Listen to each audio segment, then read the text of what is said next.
ये मैं चाहूंगा मेरे साथ में co-host Kavita ji Roy available हैं। कविता जी आगे की गति को बढ़ाइए। Thank you so much Dhiren sir. Thank you Anil Thakar ji. So next speaker को बुलाने से पहले उनके बारे में कुछ ब्रीफिंग मैं देना चाहूँगी। जो हमारे great doctor S C. Jain ji हैं, इंडियन रेवेन्यू सर्विस से बिलोंग करते हैं। उन्होंने chief commission of income tax तथा vice chairman IT settlement commission Mumbai में अपनी सेवा प्रदान की है। इस समय वे audit advisory committee of CNAG western region के मेंबर है। पिछले 20 सालों से ब्रह्मश्री पत्री सर से जुड़े हुए हैं। आध्यात्मिकता एवं ध्यान प्रचार के लिए उत्तराखंड और इंडिया के कई सारे प्लेसेस में वे सर के साथ भ्रमण किए हैं। सेल्फ हेल्प सब्जेक्ट्स और स्पिरिचुअलिटी पर रेगुलर स्पीकर हैं और PMC मुंबई और यूट्यूब पे उनके स्पीचेस अवेलेबल भी हैं, जिन्हें आप रेफर कर सकते हैं। इस समय advocate on direct tax matters, tax professionals के लिए मेंटर तथा गाइड के रूप में कॉम्प्लिकेटेड टैक्स इश्यूज पर ऑल ओवर इंडिया में कार्य कर रहे हैं। सर का आज का सब्जेक्ट है spirituality, journey from form identity to formless essence. So I would like to request Dr. S.C. Jain ji, sir, please come on this virtual stage. Over to you, sir. Thank you Kavita ji. Thank you, सबसे sir. पहले मैं ब्रह्म ऋषि पत्री जी का कोटि कोटि नमन, जिनकी प्रेरणा और जिनके विजन में ये सारे कार्यक्रम का आयोजन किया गया। मैं गुजरात ध्यान चैनल जिसकी आज शुरुआत हो रही है उसके आयोजकों को भी बहुत बहुत बधाई देना चाहता हूं, और यहाँ पर जो भी मास्टर्स उपस्थित हैं इस वेबिनार में उन सबका भी हार्दिक स्वागत और बधाई। मेरे चर्चा का आज विषय है spirituality, a journey from form identity to formless essence. मतलब अध्यात्म एक यात्रा है जिसमें हम अपनी आकार वाली आइडेंटिटी यानी देह और मन से युक्त अहंकार से हमारी यात्रा होती है हमारे एसेंस की तरफ, जो कि निराकार होता है। ये यात्रा होती है सरफेस से डेप्थ की ओर, सतह से अंदर की ओर। ये यात्रा होती है परिधि से, पेरिफेरी से केंद्र की ओर। ये यात्रा होती है चेंजिंग से अनचेंजिंग की ओर, परिवर्तनशील शरीर मन बुद्धि इंद्रियों से अपरिवर्तनशील शाश्वत आत्मा की ओर। ये यात्रा होती है विकार से निर्विकार की ओर। ये यात्रा होती है कर्तापन से निमित्त बन जाने की ओर, साक्षी बनने की ओर। ये यात्रा होती है पृथकता से, सेंस ऑफ सेपरेशन से वननेस की ओर। तो इन सभी यात्राओं के विषय में चर्चा करेंगे। सब में पहले मैं ये स्पष्ट करना चाहूँगा कि फॉर्म आइडेंटिटी क्या है। और जब हम इस संसार में जन्म लेते हैं तो संसार की व्यवस्था ऐसी है कि मैं अपने को मात्र अपना देह और मन और इंद्रियां मानता हूँ। मैं अपना तादात्म्य करता हूँ अपने शरीर से। अपने शरीर के विषय में मेरी धारणा रहती है मैं बहुत सुंदर हूँ, बहुत हैंडसम हूँ, हृष्ट पुष्ट हूँ, मैं प्रतिभाशाली हूँ, मेरी क्या एजुकेशन क्वालिफिकेशन है, मेरे परिवार में क्या मेरी परिवार की प्रतिष्ठा है, क्या गरिमा है, क्या मेरे पूर्वज रहे, जो भी मेरे साथ मेरे मान और सम्मान को बढ़ाए, उन सब चीज़ों को मैं अपने देह और अपनी स्थिति के साथ जोड़ लेता हूं। Am I audible? I suppose.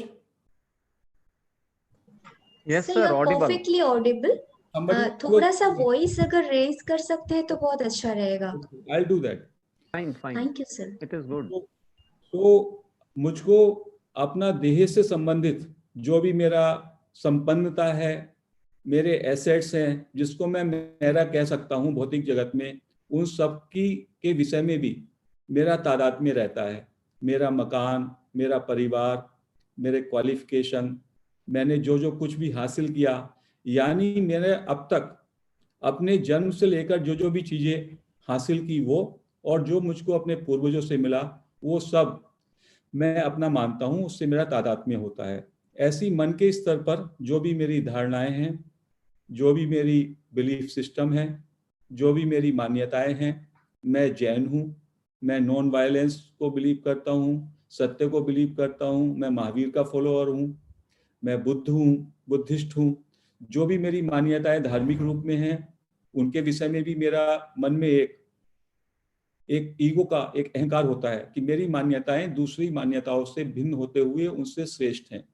तो इस शरीर और मन के तल पर मैं इन सब चीजों को संयुक्त रूप से अपना तादात्म्य करता हूं, और उस तादात्म्य के जरिए मैं दूसरे लोगों के सामने एक तुलनात्मक स्तर पर अपने को हावी करना चाहता हूं। इसी को अहंकार कहते हैं। जब मैं दूसरे लोगों को चाहता हूं कि वो मुझे मान सम्मान दें, मेरी हैसियत को देख के, मेरे पद को देख के, मेरी प्रतिष्ठा को देख के, मेरे संपन्नता को देख के, मेरे ज्ञान को देख करके, मेरे मान्यताओं के कारण, इन सब चीज़ों के कारण, तो इसी को एक हम जो मैंने एक सेल्फ इमेज तैयार की है अपनी, ईगो को एक हम सेल्फ इमेज भी कह सकते हैं। अपने विषय में मैंने धारणाएं बना ली। वो धारणाएं सही भी हो सकती हैं, गलत भी हो सकती हैं, बट वो मैं प्रोजेक्ट करना चाहता हूँ आउटसाइड लोगों के ऊपर, अपने आसपास के लोगों पे, ताकि मुझे मान और सम्मान मिल सके। कभी कभी ये भौतिक चीजें वो मेरे लिए अनुकूल नहीं होती, तो मैं फिर एक विक्टिम कार्ड का गेम खेलता हूँ, जिसमें मेरा ब्लेम गेम हो जाता है कि मैं तो वास्तव में, मेरी स्थिति तो बहुत अच्छी होती, बट इन पर्टिकुलर लोगों के कारण मेरी स्थिति ये ऐसी है, अन्यथा मैं तो उत्कृष्ट हूँ। लेकिन जब हम अपने को अहंकार की दृष्टि से देखते हैं, जब हम अपने को मात्र देह, मन और इंद्रियों से ही तादात्म्य करते हैं, तो इसमें हम हमेशा अभाव का जीवन जीते हैं, क्योंकि हमारे जीवन में हमेशा प्रतिस्पर्धा होती है, डर रहता है, कुछ खोने का डर रहता है, कुछ त्याग होने का डर रहता है, क्योंकि ये हमेशा फ्लक्चुएट करता है भौतिक जगत। शरीर भी मेरा फ्लक्चुएट कर रहा होता है, मेरा मान सम्मान, मेरी संपत्ति, मेरा व्यापार, सब में ही जो है तूफान चलता रहता है। तो मेरे मन में हमेशा खोने का डर रहता है, स्ट्रेस रहता है, प्रतिस्पर्धा रहती है। तो मैं अपने इन सब अभाव को कम करने के लिए दूसरे लोगों की से जो है उनको या तो जोड़ना चाहूँगा, एक दूसरे व्यक्ति से मैंने संबंध बनाया किसी भी तरीके से, चाहे वो उसको अपने लाइफ में लाने के लिए ताकि मेरी शक्ति बढ़ जाए, ताकि मेरा अहम बढ़ जाए, या किसी संघ का एक पार्ट होकर के इसी तरह से अपना धन कमाने का। तो इसकी जो तुलना की है, इसकी तुलना लोगों ने इस ईगो की तुलना ऐसे की है कि जैसे एक सागर है और सागर में लहरें चलती हैं, एक छोटी लहर होती है, वो बड़ी लहर में परिवर्तित हो जाती है। ऐसे ही हमारे जीवन में जब हम अहंकार का जीवन जीते हैं, तो देह, मन, बुद्धि, इंद्रियों के तादात्म्य के कारण हम में अभाव रहता है, कितने भी लेवल पे हो। चाहे आज कोई आदमी कितना भी बड़ा सेठ है, चाहे वो अंबानी जो है, चाहे कोई और बड़ा सेठ है, तब भी उसको कमी लगती है, इसलिए वो इस प्रतिस्पर्धा करता है। तो छोटी लहर अपने को बड़ी लहर बनाना चाहती है, बड़ी लहर और बड़ी लहर बनना चाहती है, लेकिन उसकी वो प्रतिस्पर्धा चलती रहती है, उसका डर चलता रहता है, उसके जीवन में हमेशा आवश्यकताएं, इच्छाएं वो चलती रहती हैं, और उसको कभी भी शांति प्राप्त नहीं होती। वो जितना आगे बढ़ता है, जितना उसके अंदर अहंकार बढ़ता है, पुष्ट होता है, उतना ही उसको चारों तरफ से जगत से एक थ्रेट भी परसीव करता है वो, कि उसकी हमेशा वो स्थिति वो कायम नहीं रहती। लोग उसके सामने हो सकता है उसको मान सम्मान दें, बट अंदर से वो मान सम्मान नहीं पाता, तो उसके मन में एक तृप्ति नहीं होती, संतोष नहीं होता, अशांति रहती है, डर रहती है। और यही स्पिरिचुअल जर्नी की शुरुआत होती है। तो स्पिरिचुअल जर्नी की जब वो शुरुआत करता है, तो उसका कारण यही होता है कि उसके मन में या तो उसका अभाव का जीवन है, या उसके अंदर सब कुछ होने के बाद भी उसके अंदर शांति नहीं है। Something is lacking, something is wanting. तो वो एक उसका, इससे उसके अंदर एक सीकिंग का जन्म होता है कि हु एम आई, मैं कौन हूं। और तब वो आध्यात्मिक यात्रा पे चलता है, तब वो अपने रियल सेल्फ को पाने के लिए चलता है।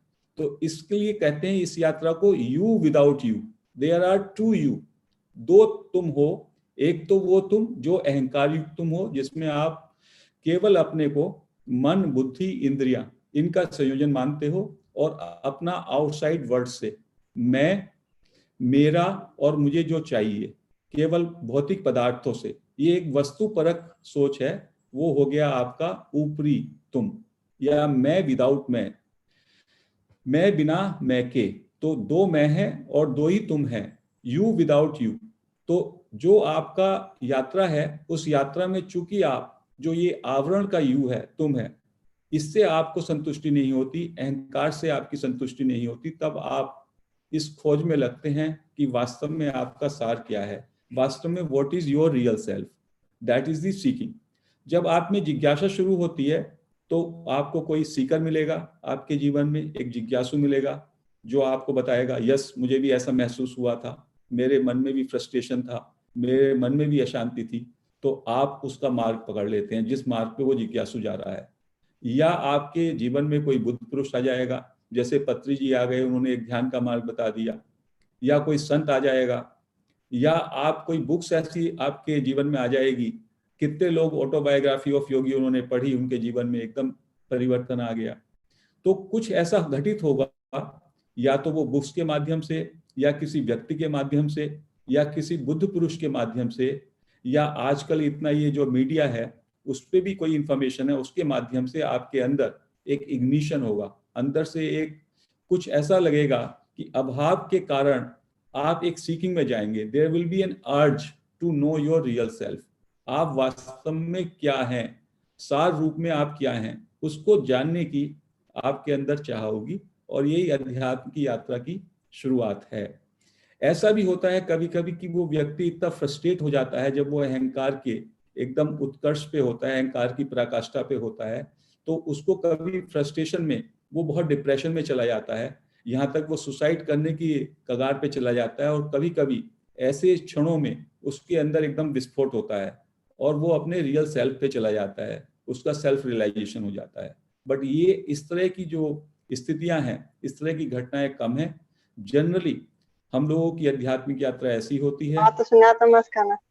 हमारी यात्रा ऐसी है कि हम अपने अहंकार युक्त जीवन को, जिसमें हम देह बुद्धि से सोचते हैं, हम अपने धन संपदा को सोचते हैं, उस हिसाब से जब हम चलते हैं और जब हमें तब भी तृप्ति का अभाव होता है, तब हम अपने जिज्ञासा से जाते हैं और हम चाहते हैं हमारे जीवन में पूर्ण तृप्ति, पूर्ण आनंद, पूर्णता हो, शांति हो, संतोष हो, और तब हम अपने रियल सेल्फ को पाने की तरफ निकलते हैं।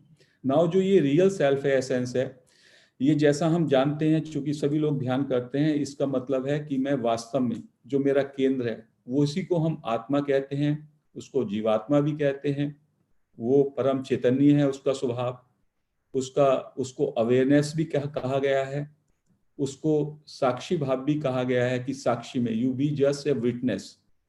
तो जो अहंकार का जीवन होता है उसमें कर्ता भाव होता है कि मैं कर रहा हूं, मैंने ये सब किया, जितना भी कुछ मैंने वैभव, धन, ऐश्वर्य, मान, सम्मान, वो सबका मैं जो है अपना श्रेय लेना चाहता हूं, और जो भी कुछ मुझसे नहीं मिला उसके लिए दूसरे को ब्लेम देना चाहता हूं। तो मेरे अंदर कर्ताभिमान रहता है, और जब मैं सोर्स में जाता हूं तो मेरा कर्ताभिमान गिर जाता है, मैं पर्सनल डूअरशिप मेरी खत्म हो जाती है, और धीमे धीमे मैं यूनिवर्स को सरेंडर करता हूं या अस्तित्व को समर्पण कर देता हूं, और मैं निमित्त बन जाता हूं, चीजों को धीमे धीमे मैं बदल देता हूं। मेरे मन में ये समझ में आ जाता है कि मैं केवल, मेरा वास्तविक नियंत्रक मेरा अस्तित्व है, अस्तित्व ही मुझको चला रहा है, मेरे अंदर कर्ताभिमान खत्म हो जाएगा। और इसके जो तरीके हैं वो तरीके हैं जो कि हम जानते हैं। एक तो मेडिटेशन, जब हम ध्यान में जाते हैं तो धीमे धीमे हम अपने देह से, अपने मन से, अपने श्वासों से भी बियॉन्ड, परे जाते हैं और गहराई में जाते हैं। तब हमारी कनेक्टिविटी अपने स्रोत से, अपने चैतन्य से होती है, जो कि फील्ड ऑफ ऑल पॉसिबिलिटीज है, वहां पे सारी संभावनाएं हैं। और वहां पे जब हम उस अपने केंद्र में पहुंचते हैं तो हम सब लोगों से, सारे ही लोगों से, एंटायर यूनिवर्स से जुड़े हुए पाते हैं। तो हमारे अंदर फीलिंग ऑफ वननेस आती है, तो हमारी प्रतिस्पर्धा गिर जाती है, हमारा डर गिर जाता है, हमको परम शांति का बोध होता है। फिर यही फील्ड जो है क्रिएटिविटी का है, यहीं से सृजन होता है। जब हम अपने केंद्र पे होते हैं तो हमारी power to create, urge to create बढ़ जाती है, क्योंकि शुद्ध चेतना का ये गुण है कि उसके अंदर बहुत क्रिएटिविटी है, और वो क्रिएटिविटी सृजनात्मक जो सृजन करना चाहती है, सृष्टि का सृजन होता है, उसमें सब में अच्छी जो सृजन है, सब में अच्छा जो निर्माण किया है इस क्रिएटिव पावर ने, वो मनुष्य का किया है।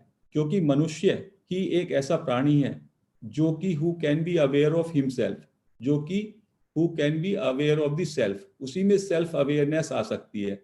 तो चेतना चाहती है कि मैं ऐसी कृति क्रिएट करूं जो कि मानव है, जिसके माध्यम से चेतना जब उसको देखती है और उसमें कार्य करते हुए देखती है तो उसको खुद खुशी होती है।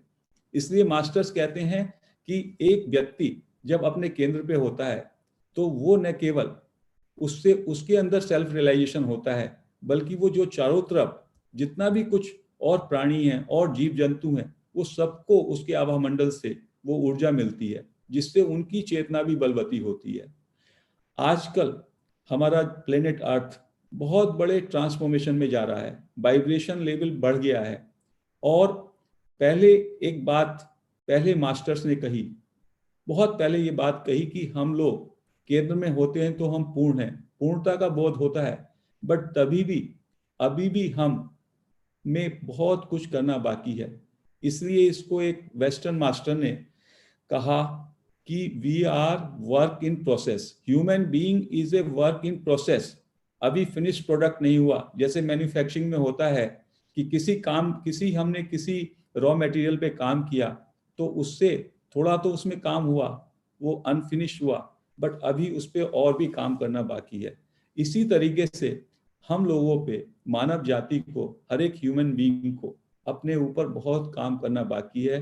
अभी हम सभी, हमारी जो स्थिति है वो वर्क इन प्रोग्रेस की है, जिस पे हमको लगातार काम करना है।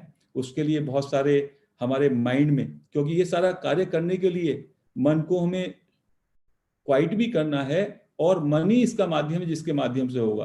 तो हमें माइंड की सॉफ्टवेयर में तब्दीलियां लानी है। एक तो है उसमें, जिसको पत्नी जी भी बहुत बार कहते हैं, नो कंप्लेंट नो एक्सपेक्टेशन। हमको किसी के प्रति शिकायत नहीं और किसी से कोई भी अपेक्षा नहीं, क्योंकि जो भी हम हैं आज की स्थिति में वो सम टोटल हमारे कर्मों का, हमारे डीड्स का, उसी का परिणाम है कि हम यहाँ पे खड़े हैं। तो we take responsibility, where do we stand today, number 1। दूसरा, total acceptance of the present moment. इस क्षण में जैसी भी स्थिति है, उस स्थिति में मन से कुछ विश्लेषण ना करें, उसको जैसा है उसी में स्वीकार करें, क्योंकि मैं अस्तित्व का पार्ट हूं, और अस्तित्व ने जो इस मोमेंट में जैसा घट किया वो ही हमको स्वीकार्य है। तब हम अगले मोमेंट के लिए, ट्रांसफॉर्म करने के लिए, अपनी चेतना में कुछ रूपांतरण करने के लिए तैयारी कर सकते हैं। यदि हम इस मोमेंट में ही इफ वी स्टार्ट क्राइंग, तो शायद हम ये मोमेंट अपने हाथ से खो देंगे। तो acceptance of this moment. Next है non judgmental. We will not जज anything, any person, any situation. कुछ भी हमें जज नहीं करना है, क्योंकि जज करने का मतलब होता है हमारा माइंड विश्लेषणात्मक तरीके से चला जाता है। हमको केवल हम लेसन ले सकते हैं, एंड हम लोगों को अच्छा बुरा, वैसे भी जैसे जैसे हम अपने सोर्स से कनेक्ट होते हैं तो हम अपने बुद्धत्व की ओर अग्रसर होते हैं। और जब हम बुद्धत्व की ओर अग्रसर होते हैं तो हम लोगों के अंदर दोष दृष्टि हट जाती है, गुण दृष्टि आती है, और जैसे जैसे हम पूर्णता की ओर जाते हैं हमारे अंदर मंगल दृष्टि आती है कि सब कुछ जो भी हो रहा है वो पूर्ण है, सब मंगल है, सबके हमारे मन में से, क्योंकि दोष जो हैं वो तब तक ही हैं जब तक वो हमारे अंदर हैं। बाहर हम वही देखते हैं, यथा दृष्टि तथा सृष्टि, जैसा भी कहा गया है। यदि आपकी दृष्टि मंगल है तो आपको सृष्टि भी मंगल में लगेगी, और उससे आपको परम शांति का बोध होता है। उसके अलावा जो है आपके अंदर साक्षी भाव, यू बिकम दृष्टा एंड साक्षी। आपके अंदर से कर्ता भाव हट जाना चाहिए। एक ये है कि आप बार बार अपने को चेक करें कि क्या आपका पर्सनल ईगो वो समाप्त हुआ है कि नहीं हुआ है, पर्सनल कर्ता भाव। अब इसमें प्रश्न उठता है कि क्या ये कर्ता भाव आपका खत्म हो जाएगा तो फिर आप हाथ पे हाथ रख के बैठे रहेंगे? क्या आपका देह, बुद्धि, देह और मन ये कार्य नहीं करेंगे? नहीं, ऐसा बात नहीं है। इसमें से कर्ताभिमान आप निकाल दीजिए, तभी भी आपका मन, बुद्धि और देह ये एक फंक्शनल एंटिटी के हिसाब से, एक उपकरण के हिसाब से बहुत अच्छा कार्य करेंगे, बहुत उत्कृष्ट करेंगे, क्योंकि आप अस्तित्व के पार्ट हो जाएंगे, आप अस्तित्व के निमित्त बन जाएंगे। जो भी बुद्ध पुरुष होता है या जो एक अच्छा ध्यानी भी होता है, धीमे धीमे उसका कर्ताभिमान गिर जाता है और वो निमित्त मान करके कार्य करता है। तो अस्तित्व की सारी एनर्जी आपके साथ सक्रिय हो जाती है, क्योंकि आप अपना नियंत्रण अस्तित्व के हाथ में दे देते हैं। यहाँ पे पेड़ हैं, पौधे हैं, जीव जंतु हैं, उनका नियंत्रण भी तो अस्तित्व कर रहा है। महावीर की एक घटना है कि महावीर जब उनको केवल ज्ञान हुआ, उसके बाद वो आहार के लिए निकले। तो जब वो आहार के लिए निकले तो उनको आहार नहीं मिला, क्योंकि उन्होंने मन में एक ऐसी संकल्पना की कि ऐसी स्थिति होगी तभी मैं आहार ग्रहण करूंगा। 40 दिन बीत गए और महावीर के शिष्य जो हैं वो बहुत परेशान हो गए और महावीर से कहा, आप मन में कुछ धारणा कर लेते हैं, उस धारणा की व्यवस्था आपको मिलती नहीं, और हमको लगता है यदि ऐसे ही चला तो फिर महावीर नहीं रहेंगे। तो महावीर ने क्या कहा, अस्तित्व चाहता है कि महावीर रहे, तो अस्तित्व ऐसी स्थिति डेफिनेटली प्रदान करेगा, क्योंकि उसी अस्तित्व ने मुझे धारणा करने के लिए मेरे अंदर स्फुरणा जगाई, तो ऐसी स्थिति आएगी। और यदि अस्तित्व चाहता है महावीर नहीं रहे तो महावीर की कोई जरूरत नहीं है। यदि अस्तित्व चाहेगा तो महावीर की वाणी खिलेगी, महावीर की देशना होगी। अस्तित्व चाहेगा कि महावीर ना बोले तो महावीर मौन हो जाएगा। तो जो बुद्ध पुरुष होता है, चाहे वो बुद्ध हो, चाहे महावीर हो, कोई सेंट हो, वो केवल अस्तित्व का निमित्त मात्र होता है। अब इसमें एक आगे और प्रश्न आता है कि यदि हमको ये कैसे पता चलेगा कि हमको क्या करना है, क्योंकि यदि हम लोगों ने कर्ताभिमान छोड़ दिया तो हमें क्या करना है इसका कैसे पता चलेगा। तो बुद्ध पुरुष को जो अपने सेंटर पे आता है, जो अपने सोर्स पे आता है, उसको आत्मस्फुरणा होती है। उसके मन में एक स्पंदन आएगा आज बैठे बैठे कि आज मुझे यहाँ पे, मैं बॉम्बे में बैठा हूँ, मेरे मन में भाव आया मैं थाने चला जाऊं, और मैं थाने चला गया, या किसी ने मुझे इनवाइट किया, मैं चला गया वहां पे, और वहां कुछ ऐसी व्यवस्था निकलेगी जिसमें मेरे इस देह, मन, बुद्धि का उपयोग हो जाए। वही सेवा है, वही अस्तित्व मुझे अपने हिसाब से उपयोग करेगा। कभी कभी मेरे मन में कुछ पिक्चर्स भी आ जाती हैं, मेरे माइंड में कुछ झलकियां भी आएंगी, ऐसा कार्य होना चाहिए, मैं वहां पे चला जाऊंगा। तो ये जो जैसी आपका ये परिष्कार होता है, आपका अहंकार का विसर्जन हुआ और धीमे धीमे आप आध्यात्मिक यात्रा पे चल के अपने केंद्र की ओर आते हैं, अपने एसेंस जो कि चैतन्य है, जो कि संभावनाओं का क्षेत्र है, उसकी ओर बढ़ते हैं। उस इमोर्टल सेल्फ की आपके साथ ये होने लगता है कि अस्तित्व टेक ओवर कर लेता है। यदि हम ध्यान के माध्यम में हैं तो हमें बोध होता है, तो अस्तित्व को हम मानते हैं, और यदि हम भक्ति के मार्ग में हैं तो हम उसको ईश्वर मान लेते हैं। तो चाहे वो ईश्वर माने या अस्तित्व माने, बात एक ही है। उस व्यक्ति का कर्म, उसको गीता में कहा गया है अकर्म। वो कुछ कर्म ही नहीं करता, वो अकर्म जो है सब में उत्कृष्ट कर्म होता है, और वो बड़े ही सहजता से होता है, क्योंकि सारा अस्तित्व उससे जुड़ जाता है। तो इसको इस तरह से माने हम कि जो हमारी फॉर्म आइडेंटिटी है, जो हमारा आकार स्वरूप सत्ता है, उससे जब हम अपने केंद्र की ओर जाते हैं, निराकार स्वरूप की ओर जाते हैं, तो हम लोगों को परम शांति, क्योंकि वो हमारा जो स्वरूप है वो है सत चित आनंद। सत का मतलब है होनापन, जो कि शाश्वत है। बचपन से आज तक मेरा शरीर बदला, मेरी धारणाएं बदली, बट मेरा होनापन, बीइंग, इजनेस उसको कहिए, एमनेस कहिए, वो कॉमन है, वो है सत्ता, सत्य उसको कहेंगे। और चित का मतलब है चैतन्य, तो इसको मास्टर्स ने कहा चिन्मय सत्ता।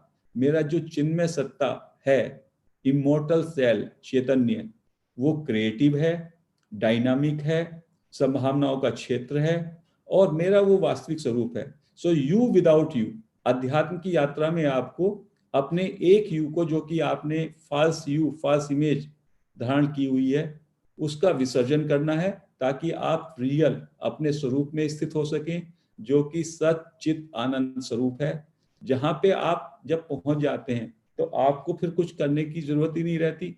खुद ब खुद, जैसे कि एक बच्चा अपनी मदर के गोद में चला जाता है और फिर उसको कुछ चिंता नहीं रहती, परम शांति, परम आनंद, परम तृप्ति, निडरता, ऐश्वर्य, एबंडेंस, सबका सब आ जाता है उसके जीवन में। तो ये ध्यान के कारण, ध्यान से हम कर सकते हैं। और जो माइंड में ये सॉफ्टवेयर है, एक और है जिसकी कि आजकल बहुत चर्चा है, क्राइस्ट उसका एक बहुत बड़ा जो है उसका एक उदाहरण है, that is forgiveness. At every moment of your life we need to forgive others and we need to forgive ourselves also, क्योंकि फॉरगिवनेस से हमारी बहुत सारी एनर्जी जो कि हम लोगों की अभी भी ब्लॉक हुई है, उसको हम रिट्रीव करते हैं माइंड से। तो फॉरगिवनेस जो है, क्षमा, इवन जो है बहुत सारे हर एक धर्मों में क्षमा का महत्व है। जैन धर्म में फर्स्ट क्षमा है, लास्ट में क्षमा है। बुद्ध ने भी क्षमा को बहुत महत्व दिया, हिंदू धर्म ने भी दिया। तो क्षमा को हमें हर कदम पे, क्षमा और कृतज्ञता का भाव, इनको हमें आगे बढ़ाना पड़ेगा। ये हमारे लिए जरूरी है इन सॉफ्टवेयर के। उसके अलावा कैसे हम अपने केंद्र पे जाएं? मेडिटेशन करें, घंटे में 2 मिनट कर सकते हैं। एक दूसरा है ऑब्जर्विंग साइलेंस विद इन, हम अपने अंदर साइलेंस ऑब्जर्व करें, चुप बैठे अंदर से मौन हो जाएं। जो मेरा माइंड, ये नरेटिव, मेरी अपनी स्टोरी है, या तो ब्लेम गेम की स्टोरी है, या मेरी उपलब्धि की स्टोरी है, या कुछ कंप्लेंट की स्टोरी है, वो गुनगुनाता रहता है माइंड। तो उसको हमें ड्रॉप करना है, अंदर से चुप हो जाएं। ऑब्जर्व साइलेंस, जब हम साइलेंस में होते हैं अंदर से सहज भाव में, आंखें बंद कर लें, आप स्वयं अपने केंद्र पे पहुंच जाएंगे, क्योंकि वो हमारा स्वरूप ही है। उसमें क्यों नहीं जाते? क्योंकि माइंड में नैरेटिव चल रहा होता है। एक और अच्छा रास्ता है जिसको सारे मास्टर्स ने कहा, कम्यूनिंग विद नेचर। आप निसर्ग के साथ, प्रकृति के साथ समय बिताएं। सुबह को उठें, समुद्र के किनारे बैठें, पेड़ पौधों के साथ बैठें। उस सब से आपके जीवन में एकदम बहुत अच्छी आपको शांति मिलेगी, बहुत अच्छा आपको जो है साइलेंस मिलेगी। उस साइलेंस में भी आप अपने ट्रू सेल्फ से, अपने रियल सेल्फ से कनेक्ट होते हैं, अपने आत्म तत्व से कनेक्ट होते हैं, आत्मस्थ हो जाते हैं। स्वस्थ का क्या मतलब है? स्वस्थ का भी मतलब है अपने रियल सेल्फ में स्थित हो जाना। तो उसके लिए आपको मेडिटेशन आप कर रहे हैं, सब लोग कर रहे हैं, बहुत अच्छा है। एक एक्सेप्टेंस, अपने लाइफ में जो है स्वीकार्यता का तत्व लाइए, ताकि आपका मन जो इधर उधर भटक रहा है, विश्लेषण कर रहा है, वो छोड़ दे। लिविंग इन प्रेजेंट इसके साथ है कि हम लोगों को प्रेजेंट मोमेंट में रहना सीखना पड़ेगा, क्योंकि मन जो है वो क्या तो पास्ट में जाता है या फ्यूचर में जाता है। यदि हम प्रेजेंट मोमेंट में स्थिर हो सकें, इफ वी लिव ऑन, वर्तमान क्षण में रह सकें, तो सारा जीवन तो वर्तमान क्षण के माध्यम से ही जा रहा है ना। वर्तमान क्षण को यदि हमने एक्सेप्ट कर लिया और उसके साथ तृप्ति का भाव हो गया, तो वो सब में बड़ा कदम है। अपने एसेंस से कनेक्ट करने का, अपने सोच से कनेक्ट करने का, उसको हमें करना होगा। अवेयरनेस को हमें बढ़ाना होगा। We have to be witness, अपने हमारे विचार क्या चल रहे हैं, हमारे इमोशंस क्या चल रहे हैं, हमारी भावनाएं क्या हैं, हमारे उद्वेग क्या हैं, हमारे मूड क्या है, भाव क्या है। क्योंकि भाव भी बहुत इंपॉर्टेंट है। कुछ धर्मों में कहा, यदि भाव को आप बदल दें तो उससे विचारों का, अच्छे विचारों का जन्म होगा। जब आपके भाव डिसमल होते हैं, डिप्रेसिंग होते हैं, नेगेटिव थॉट आते हैं। जब आपके भाव उत्कृष्ट होते हैं, अच्छे थॉट्स होते हैं। तो इसलिए भावों पे हमेशा ध्यान रखें। तो इसको कहते हैं ऑब्जर्विंग योरसेल्फ विद इन। आप अंदर ऑब्जर्व करें, आपके मन में क्या चल रहा है, ताकि आप मन के वॉच कर सकें, मन का साक्षी हो सकें। शरीर का साक्षी होना तो आसान है, मन का साक्षी हो सकें। श्वासों के भी हम साक्षी होते हैं ध्यान में। और सब जब हम साक्षी भाव में जाएंगे तो हम लोगों का इन सब चीजों से डिस्टेंस हो जाता है। वही केंद्र में जाना है, वही स्रोत से कनेक्ट होना है। फिर नेचर के साथ, जब जैसे हमने बोला, आप सृष्टि के, आप जो है निसर्ग के साथ, पेड़ पौधों के साथ, उनके साथ खड़े होंगे, उनकी एनर्जी से ही आपको एक साइलेंस का बोध होता है। नदी के किनारे, समुद्र के किनारे सॉलिट्यूड में थोड़ा समय बिताएंगे, उसमें भी आपके अंदर साइलेंस गहराएगी। और एक सुबह को जब उठते हैं, सुबह को जब ब्रह्म मुहूर्त होता है, उस समय पर आप यदि थोड़ा सा साइलेंस में जाने की कोशिश करें तो ये इजी होता है। मेडिटेशन के बाद जो साइलेंस आती है उस साइलेंस को रिटेन कीजिए। कभी कभी कोशिश होती है कि हम जैसी मेडिटेशन से उठे फिर हमने अपने माइंड को स्विच ऑन कर दिया। No, let mind stay calm, quietness, उसको हमें रिटेन करना है। जितना समय हम रिटेन करेंगे उतना अच्छा होगा।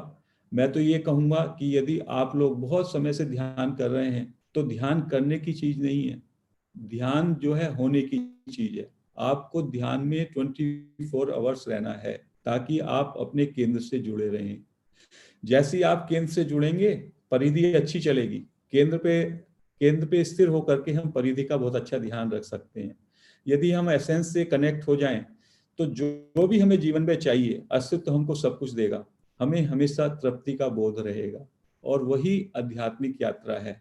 उसी के लिए हमको जो है ध्यान के मार्ग पे जा करके ध्यान में बस एक प्रवेश कर जाएं हम, फिर हमारी कोशिश होनी चाहिए सहजता से रहना, अपने केंद्र से हमेशा कनेक्ट रहना, और उसके लिए जो हमने सूत्र बताए उनके और हम लोगों का ध्यान हमेशा रहना चाहिए कि हम लोग एक्सेप्टेंस करें, नॉन जजमेंटल हों, no complaint, no expectation, living in present, witness और दृष्टा भाव में जाएं, और जो भी कुछ हम कार्य करें उसमें total conscious, we must make conscious choice.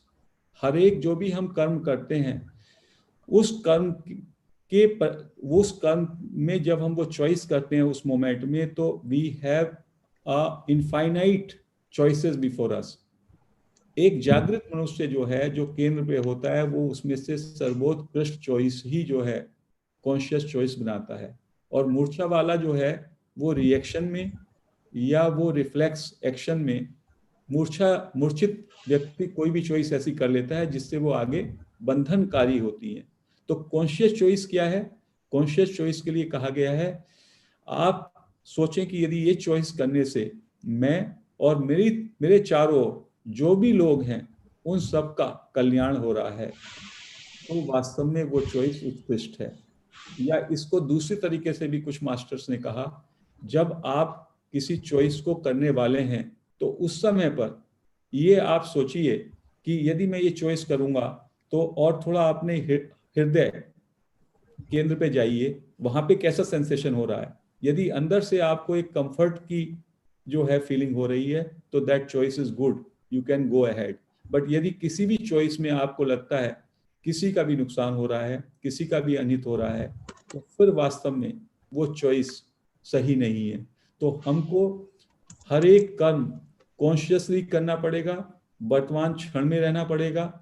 वही साधना है ताकि हम केंद्र से जुड़े रहें और उससे हमारे जीवन में बुद्धत्व घटेगा। और जैसे ही हम उस मार्ग पे प्रशस्त होंगे, स्वाध्याय का भी जरिया है, सज्जन संगति की भी हमने चर्चा की, ध्यान, और इन तमाम स्टेप्स को हम साथ लेकर के चलेंगे तो हम अपने एसेंस पे जा सकते हैं। और एसेंस पे जैसे ही हम अपने सार को पहचानते हैं तो हमको लगता है it is a journey back home. In fact मैं तो वहां पे था ही, वो तो सोर्स मेरा था ही, केवल उसके ऊपर एक आवरण पड़ा था जिसको अद्वैत वेदांत एक माया का आवरण कहता है। So you without you, your real self, that is called self realization. When you reach to your real self, that is called self realization. You die before death. इसको मास्टर्स ने कहा, you die before death. तो that means आपका जो ये देह, मन और बुद्धि इंद्रियों का तादात्म्य है, इसको आपने पहले ही खत्म कर दिया तो आप जो है आपने अमृत तो पा लिया, फिर आपको डर ही नहीं है, क्योंकि आप एसेंस रूप में you are immortal, you are शाश्वत, आपको कोई डर ही नहीं है। सो एक ध्यानी और एक ज्ञानी और एक जो रियली इस मार्ग पे अक्सर है, जो कि अपने केंद्र पे आ गया, उसने वो death already, he has already died and now death will never come. He will always be in a joyful, blissful mood, and उसमें निडरता होगी, वो अस्तित्व का कार्य करेगा, उसके कार्य उत्कृष्ट होंगे और वो दूसरे लोगों को भी का भी मार्ग प्रशस्त करेगा। तो ये इसका मैं कहता हूँ कि अभी समय भी हम लोगों का लगभग होने वाला है। तो इन्हीं शब्दों के साथ मैं फिर से सभी लोगों से, गुजरात के जो भी मास्टर्स हैं और जो भी यहाँ पे सुन रहे हैं, सबसे मैं ये कहना चाहूँगा कि अपने केंद्र में पहुँचने की, अपने एसेंस को जानने की सब में अच्छी विधि है ध्यान की विधि।